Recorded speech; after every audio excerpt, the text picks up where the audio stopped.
News starts right now. I promise the community that we will have those solutions, and we'll come back and I'll be open and transparent so that y'all will know what the work of our committee will be. Two of the county's top officials holding separate news conferences hours apart today. Bexar County Judge Peter Sakai and Bexar County DA Joe Gonzalez responding to our questions in person today after 5 SAPD officers were shot while chasing suspects, all beginning 2 weeks ago. Earlier this week, SAPD Chief William McManus said there's a disconnect between getting criminals in jail and keeping them there. Patty Santos at the DA's press conference. Patty, Gonzalez said he's open to ideas on an immediate fix. Yeah, he basically talked for about 20 minutes explaining why his hands are tied and why criminals are being released from jail. He says the long-term solution is really in the hands of state lawmakers. In the meantime, anyone arrested here in Bexar County, no matter the crime, will be given a bond. Gonzalez going on to explaining the bail system and how it protects citizens accused of a crime. Now, he emphasized that his office has really no say on how a bail is set. That is up to the magistrate judges, which follow state guidelines. Gonzalez says he's looking forward to a meeting with all county top leaders and law enforcement in the coming weeks to see what solutions they can all together come up with. I hope we can meet in the middle and all agree that it is not in the interest of this community to point fingers. It's not in anybody's interest to continue to bicker over whose fault it is or how this happened. We need to come together. Again, we're on the same side. We need to find some common ground so we can continue to do the best we can to keep our community safe. More than 500 people work in the DA's office. Those are investigators and attorneys, some of which evaluate charges on criminal cases and then decide whether there's enough evidence to move forward to prosecution. Coming up tonight on the Night Beat, we're going to take a closer look at the DA's budget to see how much taxpayers are giving him to keep criminals off the street. We'll send it back to you. Thank you, Patty. Bexar County Judge Peter Sakai also answering questions from the media today after a week of KSAT requesting on-camera interviews. The judge told our Garrett Berger it was because he had been working on bringing people together to find a solution. Here's what he told us today about how that might work. I'm asking our community, I'm asking our elected officials, let's not point fingers and blame. Yesterday, Bexar County Judge Peter Sakai and the San Antonio mayor announced a plan to bring together law enforcement, prosecutors, and the courts. The judge saying today state legislators might even be put in the mix. And I promise the community that we will have those solutions, and we'll come back and I'll be open and transparent so that y'all will know what the work of our committee will be. Though it's not clear what shape these talks will take or how open they'll be. I can't answer that till I set the ground rules along with all the other elected officials, including the city of San Antonio. With this on the horizon, Bexar County Commissioner Tommy Calvert says there is a systemic failure to rehabilitate people. When you look at these folks out on parole or probation, and you ask, okay, this one guy is out on parole from the Texas Department of Corrections, and there wasn't any correction going on. He praised the work of groups like Leonora Walker's Freed Texas, which runs programs for formerly incarcerated people to help steer them away from going back. Obviously, it's not simple of just keeping people locked up because eventually they come out. What we need to start thinking is more holistic ways of treating people as a whole. Garrett Berger, KSAT 12 News. On Monday, San Antonio Police Chief William McManus and Bexar County District Attorney Joe Gonzalez will be at a public safety town hall. That town hall is scheduled to start at 6 at St. Rose of Lima Catholic Church. It's on Marbach Road. We plan to live stream it on all of our KSAT platforms. A criminology professor says the recent shootings involving San Antonio police officers fall in line with national trends. Texas State criminology professor Dr. Jeff Baumgartner says it is unusual to have nearly 5 shootouts with police officers in a short span of 2 weeks. But across the country, there has been an increase in officers shot and killed. The Officer Down Memorial page, that's a nonprofit that tracks fallen officers, reports that in 2019 and 2020, there were roughly 40 officers killed. More recently, that number rose to 60. Baumgartner attributes that increase to what he sees as a dehumanizing of officers.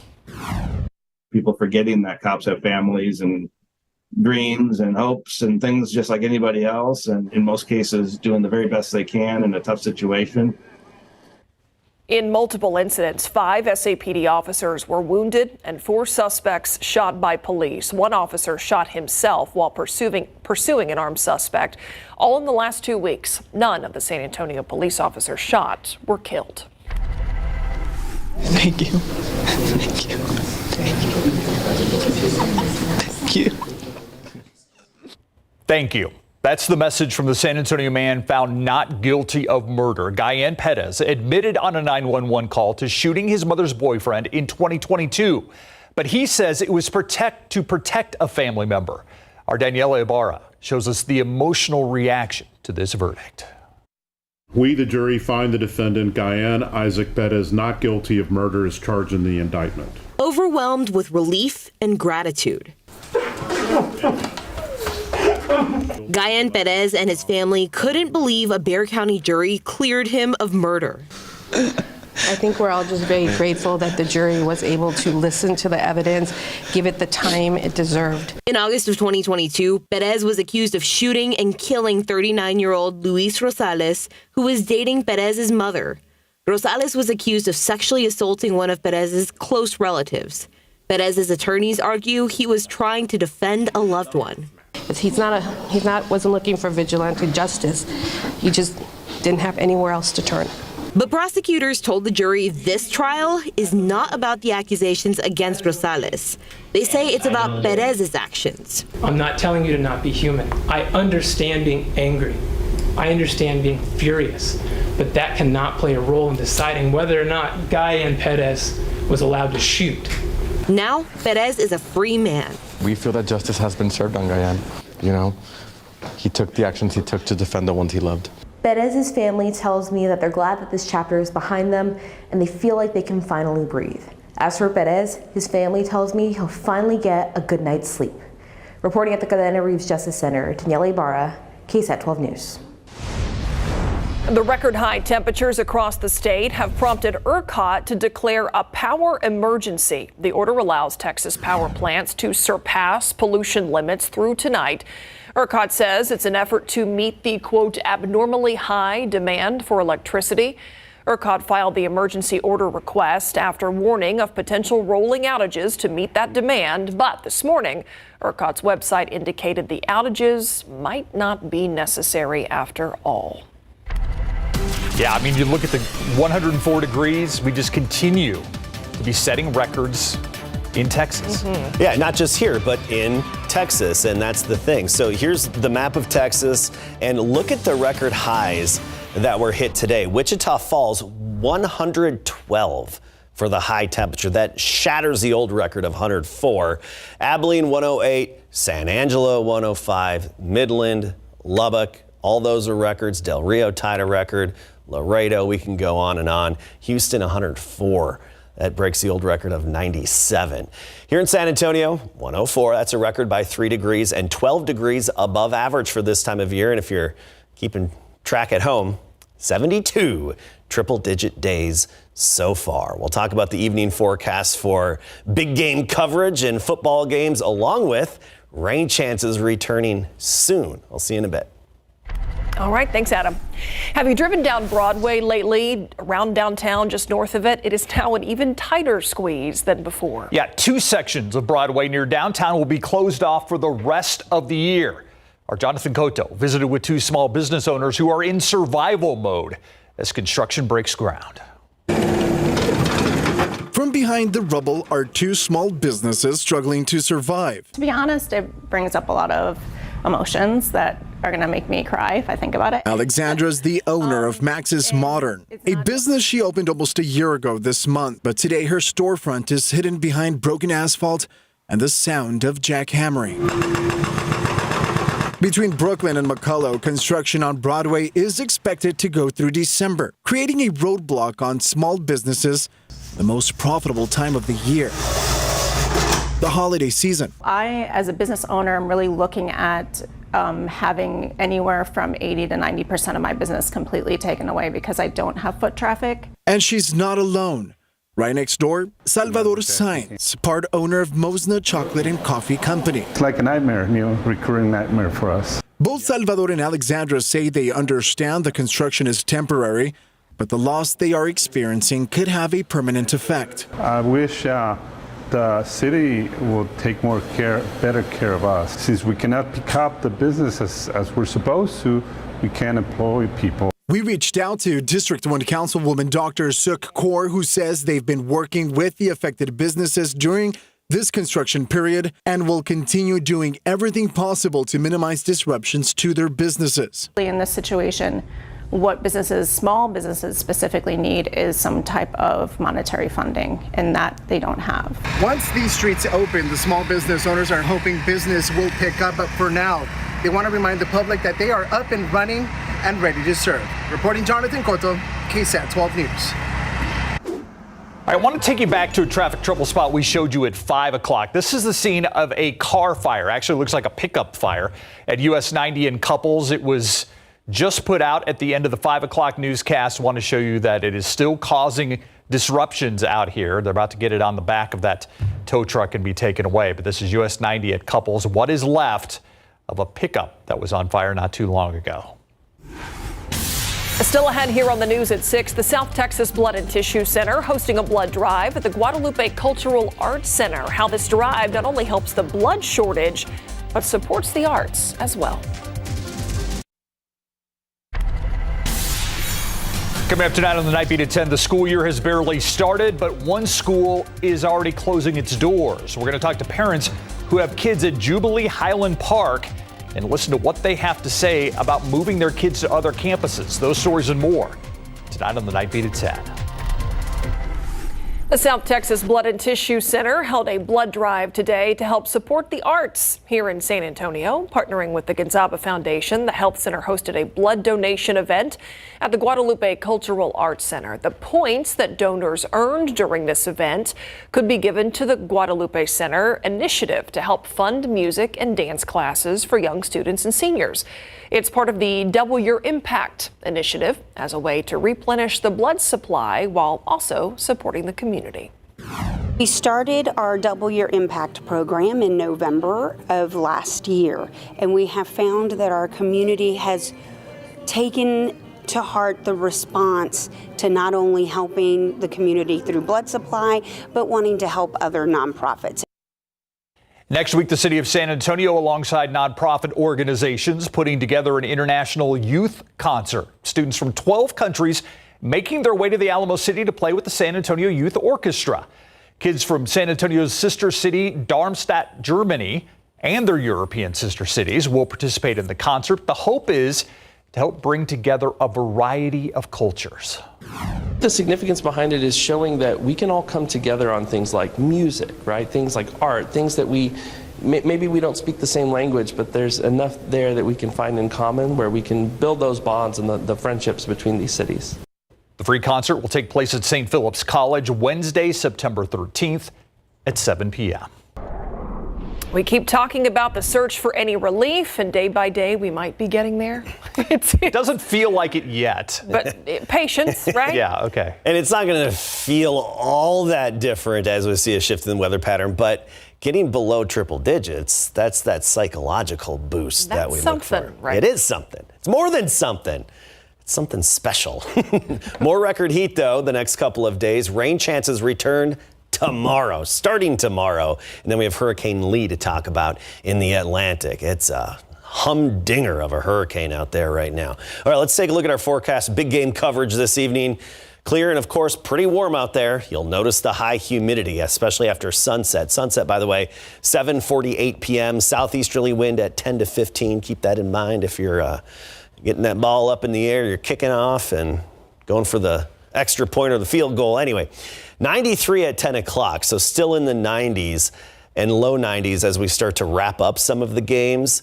By midnight, we'll get down to 87 degrees. It's back to triple digits tomorrow, 104 the high, 101 then on Sunday, both record-breaking high temperatures. And then we should dip down into the upper 90s early next week. I stress should because 99, 100, not much of a difference there, even 98 on Tuesday.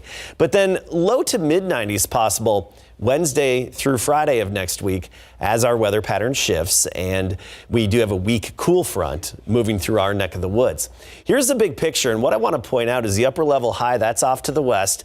It's centered off to the west. We're also getting shower and thunderstorm activity in Oklahoma, northeast Texas, east Texas, and Arkansas, Louisiana. This is part of a boundary that's pushing into East Texas and is going to be around tomorrow. And I do think that boundary can help kickstart some activity outside of our area that could then head our way and even help develop some action closer to town here. We're not expecting a whole lot of coverage tomorrow, isolated in nature, but notice at 4 o'clock, even our futurecast picking up on a few thunderstorms popping up. And as I mentioned before, not everybody's going to get hit. And although we need the rain and we really want the rain, keep in mind there is the off chance of some severe storms as well. Wind gusts being the primary risk with any thunderstorms that develop. 5 o'clock, more activity popping up, and don't pay close attention to the exact location because that's almost never accurate. Just the mere fact that the computer models pop in some storms and kind of in line with what we're thinking. So that's Saturday and Sunday in the afternoon and early evening hours, both days. Monday, we're down to a 10% chance. We go 30% chance this weekend, 10% Monday, 20 to 30 the rest of next week. So nothing outstanding, but we haven't seen daily chances like this in weeks, maybe months. I can't remember the last time. So it's better than nothing, and we could use it. Look at the drought monitor. 86% of the state in drought, and some of the worst is right here. Hill country through San Antonio, coastal plain, extreme and exceptional drought. All right, really quickly. Hurricane Lee, a Category 4. This is a big hurricane. Max sustained winds at 150 miles per hour with gusts up to 185. This is a beast. It's headed to the northwest at 13 miles per hour. Likely to stay a Cat 4, maybe briefly boost up to a Cat 5 at some point. And right now, indications are that this is most likely going to take the typical turn northward. I say typical because this time of year, usually we start to see that turn northward in a parallel track to the east coast of the U.S., but it's still early and a lot can change, so we'll keep an eye on it. Luckily, right now, no land being threatened. 103, dew point at 59. We're in the low 100s everywhere. It's going to be hot out there this evening. We talked about that. Tomorrow, 78 in the morning, 104 in the afternoon, that 30% chance in the afternoon and early evening. All across the board, similar to what we had today, temperature-wise. Anywhere from about 101 to 105 for highs, and those will be record-breaking both Saturday and Sunday. All right, thanks, Adam. All right, it's Friday night. That means it is road trip time. Big game coverage. Mary joins us now with a preview of what we've got tonight. Mary. I can't wait for all the action tonight, but yes, our road trip features a really awesome matchup with Davenport and Piper. Davenport being one of our big game road trip stops, and we'll hear from the Wolves as they near kickoff against their Week 3 opponent. Plus, the Cowboys star wideout CeeDee Lamb tells us where his head is at as new contract talks surface.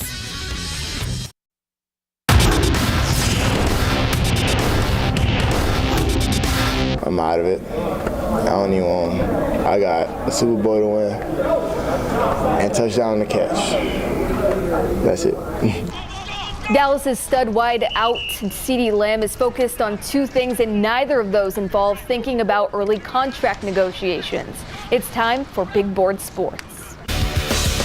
Football coverage brought to you by Davis Law Firm. The Dallas Cowboys executed the fifth-year option on CeeDee Lamb, securing him through this upcoming 2024 season. Although early talks of a new deal are reportedly happening, and despite Lamb's blunt message about a new contract, it's likely the former first-round pick will receive a top dollar extension that'll make Lamb a top-paid receiver in the league. Not to mention, entering this season, Lamb says he's taken his game to a new level and believes he's now in the same group as Justin Jefferson, Cooper Kupp, and Jamar Chase. I feel very comfortable, and you will see it out there, the way I move. Honestly, I play a lot faster, a lot less thinking. And I mean, I've seen the bottom, I've seen the best, if you will, but just staying neutral, bro, and going out there and, proving myself every opportunity I can. Lamb's improved game will be on full display soon enough. The Cowboys season debut is this Sunday night at the Giants. One of our Week 3 big game coverage road trip destinations brings us to Davenport High School, where the Wolves prepare to host Piper tonight. And they expect nothing less than to bring home a state championship this season.